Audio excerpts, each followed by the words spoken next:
आज दिनांक 11 मार्च 2021 को महाशिवरात्रि पर्व के अवसर पर हरिद्वार में महाकुंभ का पहला शाही स्नान संपन्न हुआ। महाशिवरात्रि पर्व को लेकर कल दिनांक 10 मार्च को ही उत्तराखंड सरकार ने कोविड-19 संबंधी एसओपी लागू कर दी थी। श्रद्धालुओं के लिए मेला पोर्टल पर पंजीकरण के साथ 72 घंटे पहले की कोविड नेगेटिव रिपोर्ट लाने की अनिवार्यता थी। इसके बावजूद कुंभ नगरी हरिद्वार में श्रद्धालुओं का सैलाब उमड़ पड़ा। प्रातः काल से ही लाखों श्रद्धालु हर की पैड़ी क्षेत्र के अलावा अन्य घाटों पर गंगा में पुण्य की डुबकी लगाने पहुंचे। मनोहर विश्वास कलकत्ता से आया जब वेस्ट बंगाल पहले से इस बार कुछ अलग है क्या? खूब भालो लगे। अच्छा लगा इस बार। नहीं कोनो देश नहीं है। टेस्ट किया है, इंजेक्शन लिया है, वैक्सीन लेकर के आए।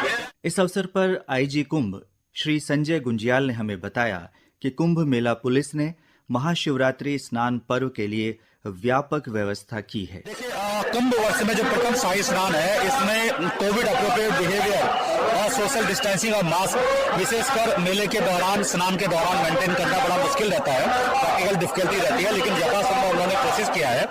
और क्योंकि इस बार जो प्रथम शाही स्नान है, ये ऐसे दिन पे पड़ा जहां पर कि जो कांवड़ियों की यात्रा है, ये भी इस बार काफी ज्यादा थी। और देखा जाए तो विगत वर्षों में इतनी बड़ी कांवड़ यात्रा नहीं रही जो कि इस बार रही। तो इस बार पिछले 3-4 दिनों से लगातार पूरे हरिद्वार क्षेत्र में काफी ज्यादा भीड़ थी और इस लहर से ट्रैफिक का डाइवर्जन हमने समय से पूर्ण किया था। और जो इम्पोर्टेंट बात है कि यहाँ पर जब शाही स्नान चलता है तो उस दौरान जो हमारा मेन घाट है, जो कि हर की पैड़ी और मालवी द्वीप है, इसे पूरी तरह से खाली रखते हैं ताकि उसमें जितने भी श्रद्धालु है वो अन्य घाटों में शिफ्ट कर देते हैं और ये पूरी तरह से अखाड़ों के लिए खाली रहता है और उस दौरान उन्हीं के द्वारा स्नान किया जाता है। मेला भी आगे भी चलेगा। आपकी क्या अपील है श्रद्धालुओं से? मैं यही कहना चाहूंगा कि मेले में जरूर आए, लेकिन जो एसओपी है उसका पालन करें और संक्रमण से खुद भी बचे और खुद लोगों के संक्रमण का कारण न बने। कुंभ पुरोहित उज्जवल पंडित ने हमें महाशिवरात्रि स्नान पर्व के महत्व के विषय में बताया। आज का ये पवित्र स्नान विशेष रूप से कुंभ महापर्व के रूप में और शिवरात्रि का पहला शाही स्नान, वो सन्यासी लोग, वो तपस्वी लोग जो पूरे 12 वर्ष तक विभिन्न पंद्रहों में, गाँव में, पहाड़ों में, अन्य मठ मंदिरों में अपने तप में लीन होते हैं, आज वो लोग इस पवित्र स्नान के लिए यहाँ आ रहे हैं। उस समय में उस प्रत्यक्ष स्थिति का गवाह बनना और उनके साथ यहाँ गंगा स्नान करना, यह पवित्र नदी जो कहा जाता है कि इदम ब्रह्मा इदम विष्णु इदम देवो महेश्वर इदमेव निराकारम निर्मलम जानवी, ये जो बहने वाला गंगा का नीर के रूप में जल है, ये ब्रह्मा विष्णु और महेश के रूप में प्रभावान है। इस पवित्र नदी में स्नान करना, मोक्ष की डुबकी लगाना, अपने पितरों के निमित्त जलांजलि अर्पित करना और साथ साथ उन तपस्वी संतों के दर्शन करना, ये सब अपने आप में पुण्यदायी और मोक्षदायी है। ऐसा हमारे स्कंद पुराण में कहा गया है कि आज के दिन किया गया स्नान अश्वमेघ यज्ञ के समान स्नान होता है, उसका पुण्य इस प्रकार से मिलता है। उसी भावना को रखते हुए पूरे विश्व में बसे हुए सनातन परंपरावादी लोग आज इस शिवरात्रि के पवित्र पर्व पर गंगा में डुबकी लगाएंगे और अपने जो कामनाएं हैं वो पूरी करेंगे। इसके अलावा जो हमारे अखाड़े हैं, जो संन्यास परंपरा को, जो शिव को मानने वाले हैं, जो सन्यासी अखाड़े हैं, 2 अखाड़े वैरागी निर्मल इसमें स्नान नहीं करते हैं। सन्यासी अखाड़े यहाँ पर विशेष रूप से जो नागा साधु जो आकर्षण का केंद्र रहते हैं, जो कितने लंबे समय तक एक कठिन तपस्या से गुजरने के बाद पहले साधु बनते हैं, फिर उसके बाद इस प्रकार का स्नान करते हैं, तो उनकी प्रत्यक्षता में, उनकी मौजूदगी में इस प्रकार का पुण्य अर्जित करना हर सनातन परंपरावादी के लिए सौभाग्य का विषय होता है। इसी भावना के साथ इस पवित्र गंगा नदी में हर की पौड़ी ब्रह्मकुंड, जहाँ पर अमृत की बूंदें छलकी थी, वहाँ पर इस गंगा में स्नान करने के लिए श्रद्धालु लोग आए। इसका आध्यात्मिक महत्व जैसा कि मैंने बताया, इदम ब्रह्मा इदम विष्णु इदम देवो महेश्वर इदमेव निराकारम निर्मलम जानी जलम, ये बहता हुआ जल ब्रह्मा विष्णु महेश के रूप। और अयोध्या, मथुरा, माया, काशी, कांची, अवंतिका, पूरी द्वारा प्रति सप्त तीर्थ चौ मोक्षदायी का ये जो मायापुरी का उल्लेख जो किया गया है, वो मायापुरी ये पवित्र हर की पौड़ी ब्रह्मकुंड है और ये वही ब्रह्मकुंड है जिस कुंड में अमृत की वो पवित्र बूंदें गिरी थी, जिसको उस अमृत को पान करने के लिए लिए, अपने जीवन में अमृत का अनुभव करने के लिए यहाँ सनातन परंपरावादी लोग इस अमृत पुण्यदायी स्नान को करने के लिए हरिद्वार आते हैं, इसलिए इसका आध्यात्मिक महत्व है। ऐसा कहा जाता है आज के दिन की गई डुबकी आपको पुनर्जन्म नहीं देती है, आपके परिवार में वंश की वृद्धि करती है और सभी प्रकार के कष्टों को हरती है, और आपके परिजनों की जो गति है, जो मुक्ति है, वो आज के दिन स्नान करने से मिलती है। महाशिवरात्रि पर्व के अवसर पर सबसे पहले श्री पंच दशनाम जूना, श्री शंभु पंच अग्नि, श्री पंच दशनाम आह्वान और किन्नर अखाड़े के संत जुलूस की शक्ल में हर की पैड़ी ब्रह्मकुंड पहुंचे, जहां उन्होंने पवित्र स्नान किया।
इसके पश्चात निरंजनी, तपोनिधि आनंद अखाड़े और तीसरे चरण में श्री पंचायती अखाड़ा महानिर्वाणी और शंभु पंच अखाड़ों के संतों ने ब्रह्मकुंड में डुबकी लगाई।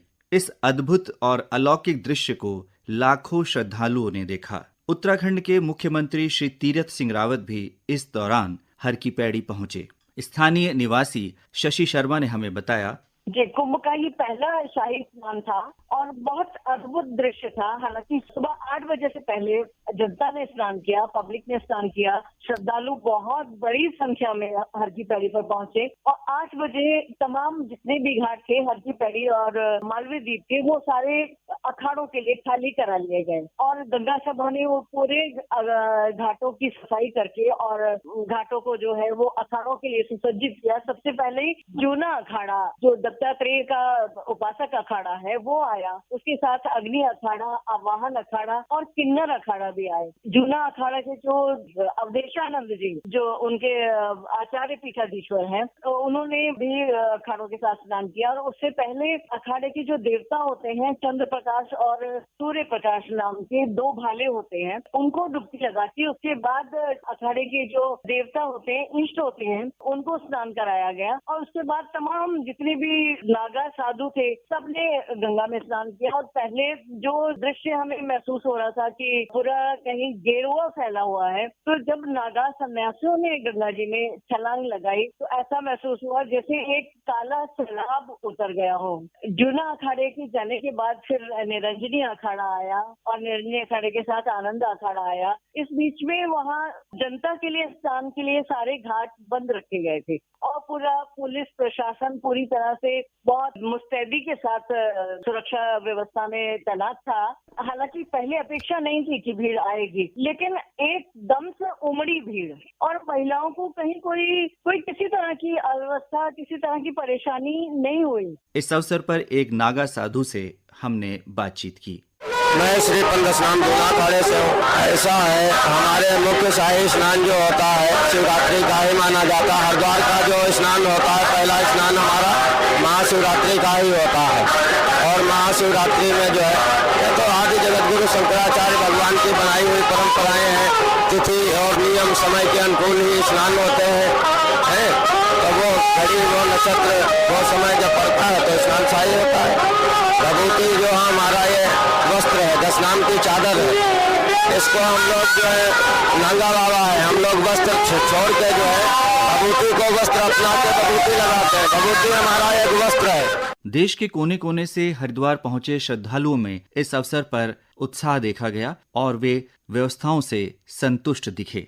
रमेश कुमार, हरियाणा के फतेहाबाद जिले से। पहले भी कुंभ में आते रहे हो? नहीं, पहले कुंभ में नहीं आते, पहले कावड़ लेने आते हैं हम। पहले कई बार 6-7 बार आ चुके हैं कावड़ लेने, सावन के महीने में आते हैं। इस बार आए हैं, पहली बार आए हैं कुंभ के मेले में, तो अभी देखा बहुत बढ़िया है, लेकिन सख्ताई बहुत ज्यादा है इधर। सफाई नहीं, सख्ताई पुलिस ने बहुत कर रखा है। कोरोना की वजह से ना सख्ताई पुलिस ने बहुत कर रखी है। बाकी बढ़िया है, देखने में बहुत अच्छा लगा। इस बार पहली बार देखा है कुंभ का मेला मैंने, इतनी बढ़िया है, साधु संत आए हुए हैं, बहुत बढ़िया है। हाँ, आगे भी आएंगे हम, जब भी लगेगा हम आएंगे। नहीं, स्नान में भी कोई दिक्कत नहीं, रुकने में भी कोई दिक्कत नहीं। हमारी ना धर्मशाला कम्बोज बूंगा। भरत शर्मा, बनारस से आया। कोविड के दौरान कुंभ इस बार आयोजित हुआ है, किसी प्रकार की कोई दिक्कत आई आपको? कोई दिक्कत नहीं। आज का जो स्नान है, पूरी यहाँ की व्यवस्था है, वो कैसी रही आपके लिए? बढ़िया रही, नहीं कोई दिक्कत नहीं, बहुत बढ़िया। तो पूरा अनुभव आपका सुखद रहा? हाँ, सुखद रहा सर, फैमिली के साथ आए हैं। आपका नाम? आशा बेन। आशा बेन, आप कहाँ से आई हैं? हम गुजरात से आए हैं, महसाणा से। इससे पहले भी कुंभ में आई थी? 3 बार गए। 3 बार आई हैं? सब कुछ अच्छा था, नहीं कोई दिक्कत नहीं हुई। रहने से लेके खाने पीने नहाने सब अच्छी थी सुविधा। मेरा नाम मनोहर लाल सोनकर। मनोहर जी, आप कहाँ से आए? मैं प्रतापगढ़ जिले से राजस्थान से आया हूँ। पहला कुंभ है आपका हरिद्वार का? जीवन का पहला कुंभ है। मैं लाइफ में मतलब इसके पहले मेरे पिताजी का स्वर्गवास हुआ, तो उस समय अस्थि कलश लेके आया था, या फिर वहाँ 15 साल बाद पहली बार है मेरे लाइफ का कुंभ स्नान। मेरे को आनंद आ गया। किसी प्रकार की कोई दिक्कत हुई यहाँ भीड़ वगैरह? हाँ, मैं पिक्चर होते हुए भी मैं सकुशल मैंने कुंभ यात्रा की है। मेरे साथ मेरी पत्नी भी है, हम दोनों ने। इस बार कोरोना काल में थोड़ी विपरीत परिस्थिति थी, आपके पैर में भी फ्रैक्चर है, कैसे मन बनाया कि नहीं इस बार जाना है? मैं अंदर से आत्मा ने कहा कि जाना है, तो निकल गया। कोरोना काल को भी पार करके यहाँ आ गया मैं। मेरे को किसी ने कोई नहीं पूछा है, जरूरी था मास्क लगाया और 2 गज की दूरी बना के आए। कोई तकलीफ नहीं हुई। नेगेटिव रिपोर्ट लेके वहाँ से नेगेटिव रिपोर्ट करा के फिर आया वो 1 घंटे पहले। अगर भगवान ने जिंदा रखा तो वापस आऊँगा। जिला राशन टेसी गोरगंज मध्य प्रदेश से। और बढ़िया, कोई बात की परेशानी नहीं, कोई दिक्कत नहीं। मैं बहुत फर्क पड़ा है, मुझे रोड मोड नहीं बना तो बहुत सी जगह अच्छी है। पहले कैसी थी सड़कें यहाँ पे? सकड़ी थी, पहले सकड़ी थी, अब सड़कें चौड़ी हो गई बहुत सारी। पहले की व्यवस्था अच्छी रही, पहले से अच्छी रही। भीड़ भाड़ भी कम है, पहले भीड़ भाड़ ज़्यादा थी बहुत। पहले यहीं से रोड पे जुलूस निकला था पहले उस टाइम, तो दोनों तरफ बहुत ठसारे मचे थे दोनों तरफ। इसी के साथ आज दिनांक 11 मार्च 2021 को हरिद्वार में आयोजित महाशिवरात्रि स्नान पर्व पर आधारित रेडियो रिपोर्ट संपन्न हुई। वाचक अनिल भारती, प्रस्तुतकर्ता संकल्प मिश्रा।